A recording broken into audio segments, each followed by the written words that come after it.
co-founder of Starting Point. And Mark and Chris, thank you so much for your partnership. And I'm going to hand it over to you so you can introduce the event and the lawmakers. Thank you, Manu. We really appreciate it. And thank you to everybody at BridgeUSA. We love working with y'all, and thanks for bringing us to college campuses across the country. Really appreciate it. We are so glad to welcome two highly experienced foreign policymakers today, the United States Senator Jeanne Shaheen and former Congressman Will Hurd. Senator Shaheen currently sits on the Senate Foreign Affairs Committee and the Senate Armed Services Committee and is the first woman in history in the U.S. to be elected to both a governor and a U.S. senator. Congressman Hurd formerly served in the U.S. House of Representatives, was an undercover CIA agent, and he is currently a managing partner at Allen & Company and a trustee of the German Marshall Fund. Senator Shaheen and Congressman Hurd, thank you so much for joining us today. Yes, thank you both so much for being here tonight. We are joined by college students from across the country with questions about the future of American foreign policy. Before we dive into their questions, could each of you share what you believe is America's greatest strength and greatest weakness when it comes to foreign policy? Senator Shaheen, starting with you. Well, thank you. Thank you for inviting me to be part of this campus conversation. As Manu said, it's really important. And as Chris, you and Mark both know, and the reason you started a Starting Point, I think, is we need to encourage more young people to get involved in politics and to understand the issues that are facing the country. So I'm really pleased to be here with former Congressman Will Hurd to talk about our foreign policy. I think our greatest foreign policy strength are the values that this country represents. It is that Dodger. I like the dog. He likes my answer. That's why he agrees. That was an applause. Yes, Senator. That was an applause. Yeah. It may sound trite, but this is the only country that was founded on an idea of freedom and opportunity for anyone who comes to this country. And we've had some challenges in recent years, but when you think about what's on the Statue of Liberty and the welcome to people from all over the world, we can understand why people want to come to America.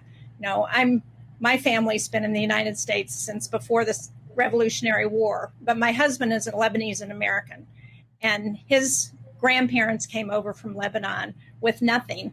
His grandfather had $6 in his pocket. He was able to come to the country to work, to send his grandchildren through college, and to be prosperous in the United States and to have freedom. And that's what I think everyone in the world wants. Senator, I agree with you. It's our values. The reason America has become an exceptional nation is not because of what we have taken, but because of what we have given. We're one of the few countries that is willing to help people and have the willingness and the resources to help people, even if they're 6,000 miles away. And when our foreign policy is based on those values that made this experiment called America so successful, that's when we're doing well. When we're not engaging with our allies, that's when we do poorly. One of the unique things that the United States is able to do, we're able to have friends and allies. When you look at some of our adversaries around the world, like Russia and the Chinese government, they have satellites, right, rather than friends and allies. And we should be increasing those alliances, not weakening them. And when we're trying to work together, that's when we're at our best. Absolutely. Thank you both so much. So let's just jump in and hear from some of the students. Our first question comes from Sarah at UC Berkeley with a question about our withdrawal from Afghanistan. Sarah? How do you think America's withdrawal from Afghanistan has impacted America's role in the world and affected our global leadership?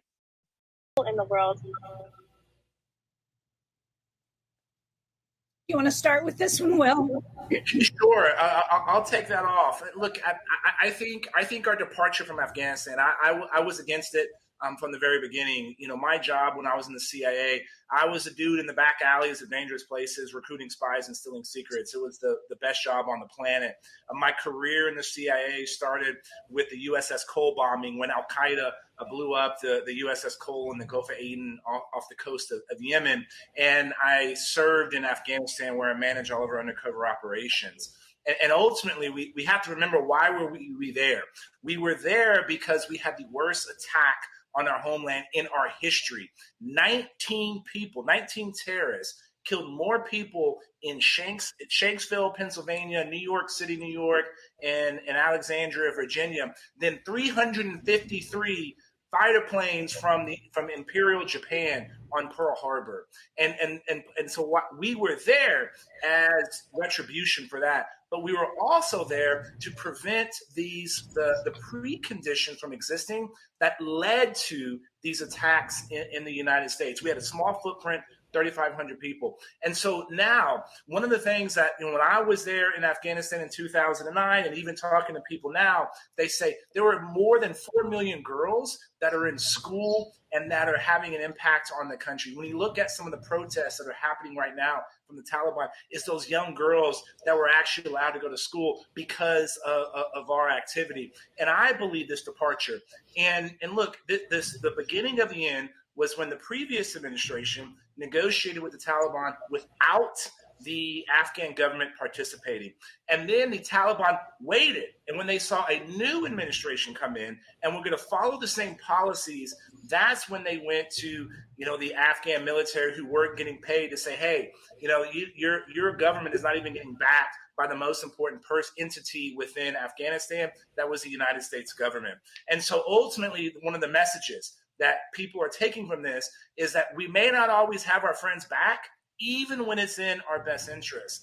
And that's also a lesson that is going to our adversaries to know that, over a certain amount of time, you may see America leave. That's going to have a long-term impact, especially when we talk about a new Cold War that's happening between the United States and the government of China now.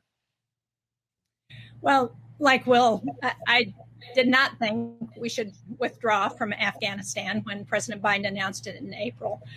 But one of my concerns was, what would the impact be on women and girls? We know what the Taliban has done previously and what we're seeing them begin to do already. And one of my frustrations with the previous administration was that not only did they not have the Afghan government at the table with those peace negotiations, but they also excluded women from the negotiating table. And one of the things we know about women being at the negotiating table in conflict areas is that the end to those conflicts tend to last longer and be more,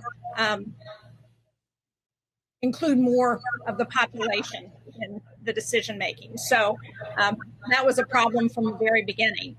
Now, in terms of the evacuation itself, I applaud the administration for being able to get out 124,000 people from Afghanistan in about 2 weeks. That was unprecedented. We did leave some of our allies behind, some of those people who helped our men and women on the ground in the military, and we've got to continue to work to get them out. The Afghan war was something that involved not just the United States, but our NATO allies. And I think some of our allies, we should have done a better job of communicating with them about the withdrawal and the planning for that. Having said that, they really stepped up to the table. We worked together on that evacuation. And I think as we look going forward, we need to continue to work on those relationships. One of my concerns about the withdrawal is what it says to potential terrorists who in the future might see that as a sign of weakness. So I think we've got to continue to work on those relationships with our allies. As Will said, we are stronger when we are together. And fortunately, the United States has strong allies, whether it's NATO or the Five Eyes in the Pacific. And those relationships we need to continue to work on, because that's how we're going to be successful. Sure. Thank you for those answers. The next question comes from me here at Georgia State University, and it's about Afghanistan refugees coming to the United States. Let's see that question.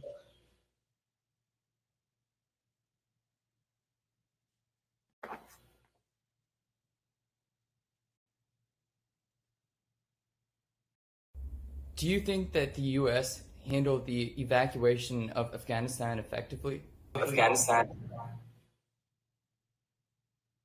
Senator, do you want to go first on this one? I'm not sure I heard his whole question. I think he said, do I think that the U.S. handled the evacuation as well as we could have? Was that basically the question? Yes. Yeah. I think we should have done better. As I said, I think there was not enough planning and coordination ahead of time with our allies. I also think that we should have done a better job over a period of time with evacuating the special immigrant visa applicants, those people who had worked with our men and women on the ground. It's something that I've been working on since John McCain and I started back in 2010 to try and move along the queue of those SIV applicants, because we know that they're in danger, their families are in danger, and we need to make sure that as many of them get out of the country as possible. And now that we've evacuated thousands of Afghans, we also need to make sure that they can get resettled, start new lives, whether it's in the United States or in another country that they want to go to. And that's one of the things that my office is continuing to work on. And one of the things we did in Congress was to pass some benefits for those Afghan refugees coming to the United States. So they're not coming here with no support at all over the next couple of years as they're trying to resettle. And I think that's going to be important, as well as continuing to figure out how we get humanitarian aid to the Afghans without having the Taliban take that aid and use it for themselves. Congressman Hurd? I don't think we handled the departure well. And this goes back, it wasn't just the events of the last couple of months, it goes back to the previous administration. And at the end of last year, there were 82 million refugees or displaced people around the world. That's doubled since 2010. So when you have that kind of pressure on so many countries around the world, adding to that makes it even more difficult. And so there was the thought process from the previous administration didn't go into what happens with all those people we need to get out, who put their lives on the line and their lives of their family on the line in order to help us. We should always be taking care of those people. And then in the last moment under the current administration, thought wasn't put into where are we going to house these people, what's going to happen next. And ultimately, a lot of people around the world that weren't attached with the government stepped up to help with this initiative. You had other countries like Jordan and Uganda who agreed to take on some of these SIV visa holders. And so the needing to deal with the folks that are in harm's way and how we handle those are important. And then also, what about all those people that were trying to apply for SIV visa holders? Or what about the professor a female professor at a university in Afghanistan that was teaching girls? Now, she didn't have anything to do with helping the United States, but she's at risk because of allowing the Taliban to come back into power. So these are some of the questions that wasn't being debated. And I would also say it's not just the last two administrations. I think it requires everybody who's involved in this since 2001 to continue to make the case about why Afghanistan was important. Why were we there? Right? This notion that it was a forever war. To me, that phrase is kind of offensive.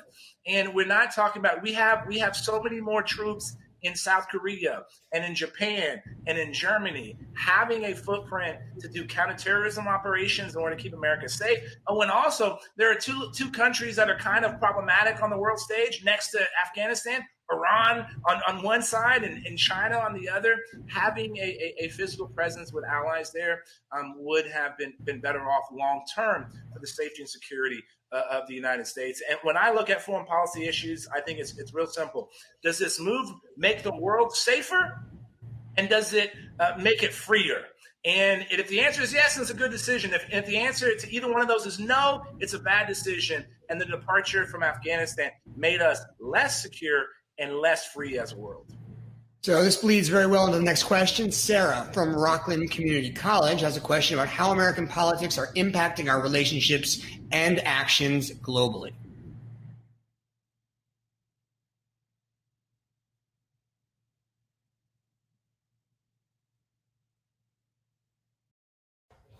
My question is, what do you think hyperpolarization is doing to international relations, and what hope do you have for the future?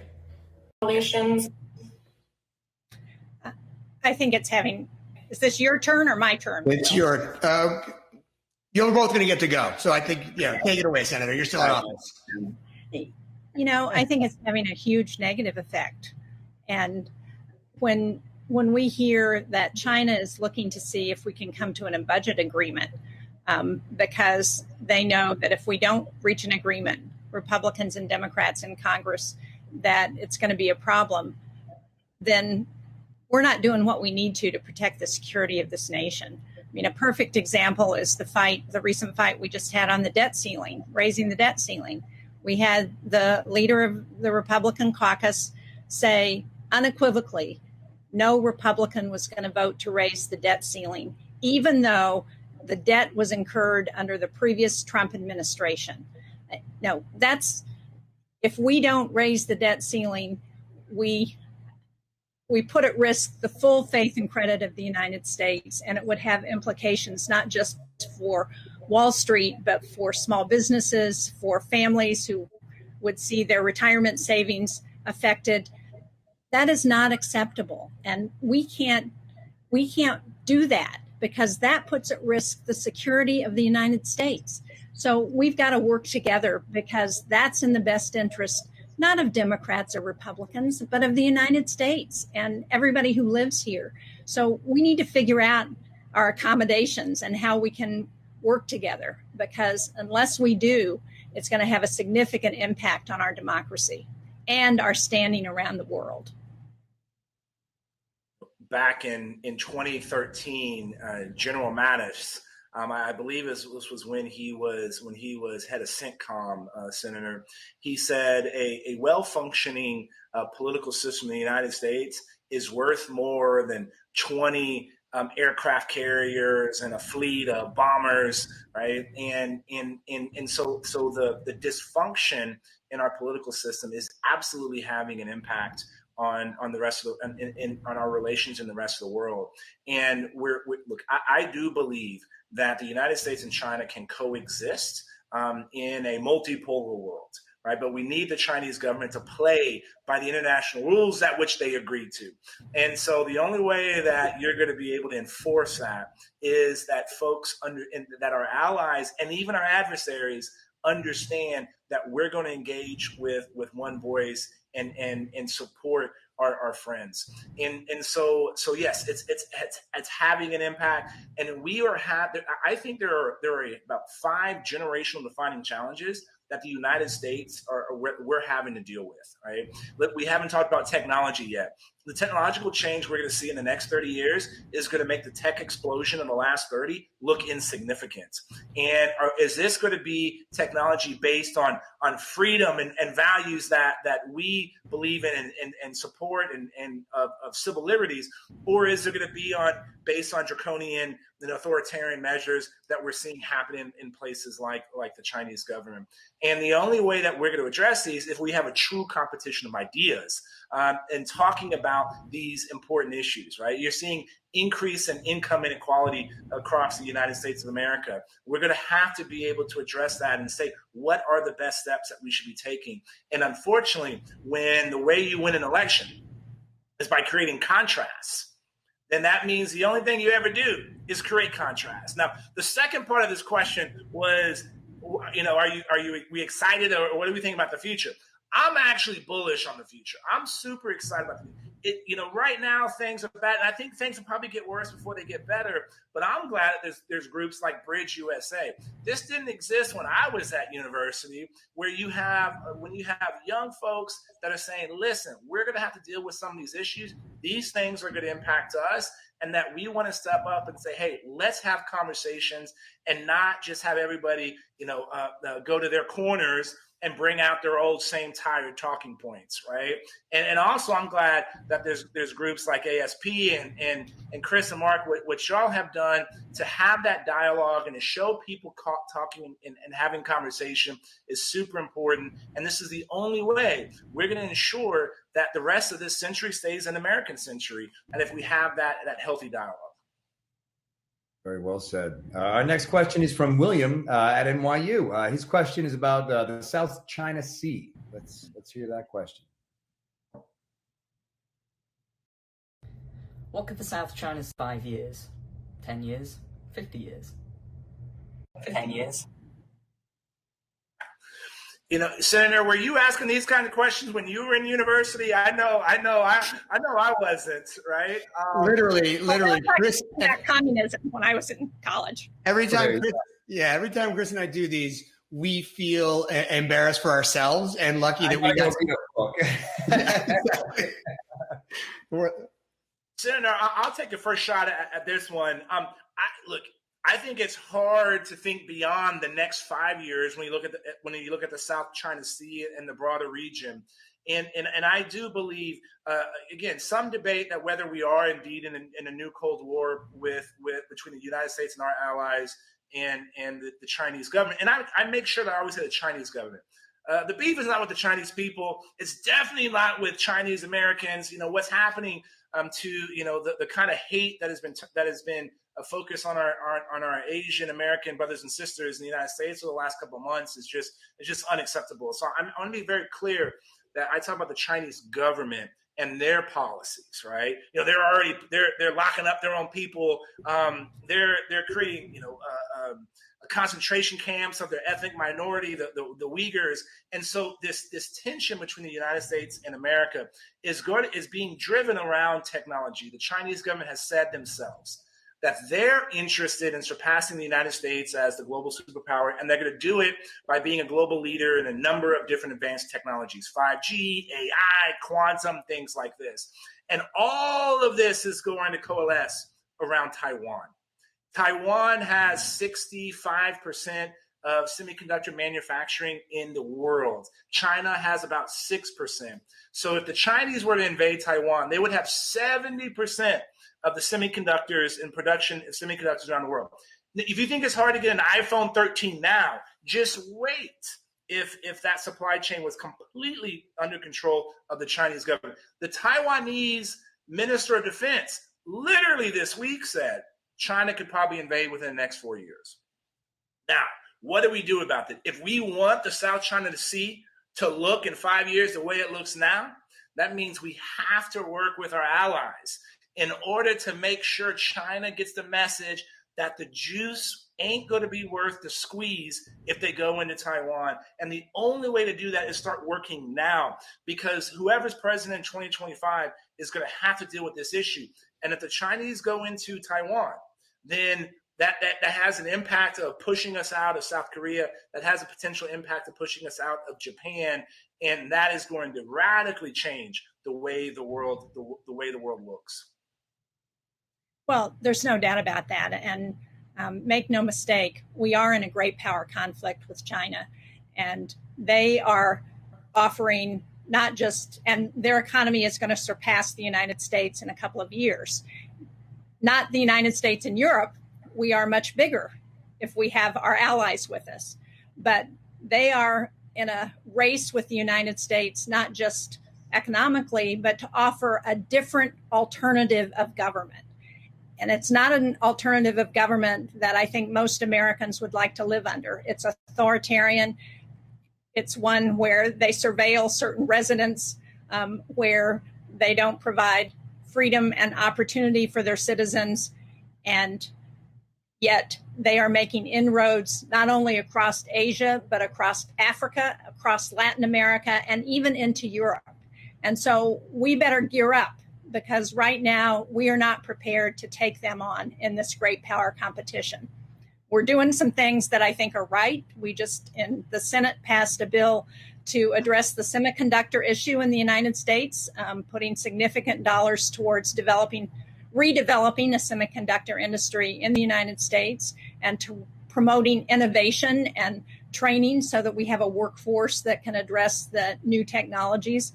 But we have a lot of work to do, and it's work that involves not just investing in our military and national security, but investing in our economy and in our people. And that's why I would argue that the kind of investments we're talking about now in Washington, with an infrastructure package to address transportation and water and broadband and resilience around climate change, as well as investing in our people in childcare and early childhood and education and college and home and community-based services, all of the things that are going to make it better for people to have opportunities are critical to our future if we're going to remain competitive with China. Well, our last question is from Will at Georgia State University, and it's about global climate policy. Do you think that the U.S.'s withdrawal into the Paris Climate Agreement has harmed its position of leadership in the battle against climate change? Senator, why don't you go first? Absolutely. I was very disappointed and spoke out when the Trump administration withdrew from the Paris Climate Accords. I was there when that agreement was being negotiated in Paris in 2016. And when we did that, we lost our ability to help address climate change around the world. That COP's agreement wouldn't have come together without the United States leadership. We're going to have another opportunity at the end of October and the beginning of November in Glasgow, Scotland, where there's going to be another conference to address climate change. But what's critical is that we take the steps now at the national level to address what the United States needs to do to prepare for climate change. It's a huge issue. The further north we are, the harder it is. In New Hampshire, we're seeing our fall foliage affected. Our moose population is down 40%. We're seeing it in hurricanes and floods and wildfires. We have got to do something about this. We know what to do. It's a question of, do we have the will to do it? And I'm going to be fighting for that in Congress. And I know that the current administration is going to be fighting for that when they go to Glasgow. Look, the senator is absolutely right. This has had an effect. Getting in, getting out, getting in, getting out has had an effect on the ability of America to lead on such a critical issue. Let's be frank. Mother Nature is undefeated. She's going to win, right? And so we have to all work together in order to deal with this. And humans are having an impact on our environment. And the only way to solve this problem is if we work together. And so participating in multilateral organizations is not enough. Leading those multilateral organizations to actually get things done is important. And when America is at its best, when we're leading and bringing great ideas from people from all walks of life on how to solve this problem. And so this is an existential crisis that needs to be addressed. America needs to be showing leadership. And as the senator said, it starts here at home and having a real conversation about all the different things that we should be doing in order to address these issues. And if anybody doesn't think that the weather's getting weirder, just like Senator said, what's happening up north, down here in the South, Texas was shut down for a week because of snow, right? And it's been hotter in California, in Northern California and Seattle, than it was in South Texas during the summer. And so these are things that we're going to have to address. And again, what I'm excited about is that I don't care what part of the political continuum you're on. Young folks are focused and care about this issue. And as y'all start getting more politically active, you're going to force people to have to address and come up with good solutions and work towards solving some of these issues. Senator Shaheen, Congressman Hurd, thank you so much for joining us. Chris and I, we really appreciate it, but I know, the folks at Bridge and the college kids, we're all lucky to get this kind of dialogue that it's harder and harder these days. Truly. Senator, Congressman, you guys, I could listen to you guys for hours. Manu, we are lucky to be working with you as well, my friend. Always great to see you. And everyone tuning in. Thank you for caring. That's an important first step. It matters so much. So please spread the word. Please tune in the more we do these things. And again, thank you all for being here so much. It means the world. Everybody. Yeah, get involved, care. And model the behavior you want to see. If you're tired of people being nasty, then don't be nasty, right? Wisdom. I agree on a lot. For sure. Who knew? And put us in a room, we're going to solve these problems, right? Absolutely. So anyways, like Chris, I'm glad people care. I'm glad y'all too care and are willing to put your time, energy into having these conversations. Well, thank you both for joining us. Again, you're always great, and we'll try to be the model that you guys are setting. Manu, if you want to come back and join us, I believe some students are going to come on, and they're going to have a much more intelligent conversation than Chris or I could possibly lead. Thank you so much, Senator. Great team. Hey, before you all just quickly run, Mark, Chris, I'm just so incredibly grateful for your time always. I know the students at Bridge are incredibly grateful, and I really appreciate your support in the work that you are doing. So thank you. Buddy, you're a legend. You're a legend. Always Thank you all. Take care, pal. All right. Well, we'll see you later. Take care, Manu. The next part of our conversation, everyone,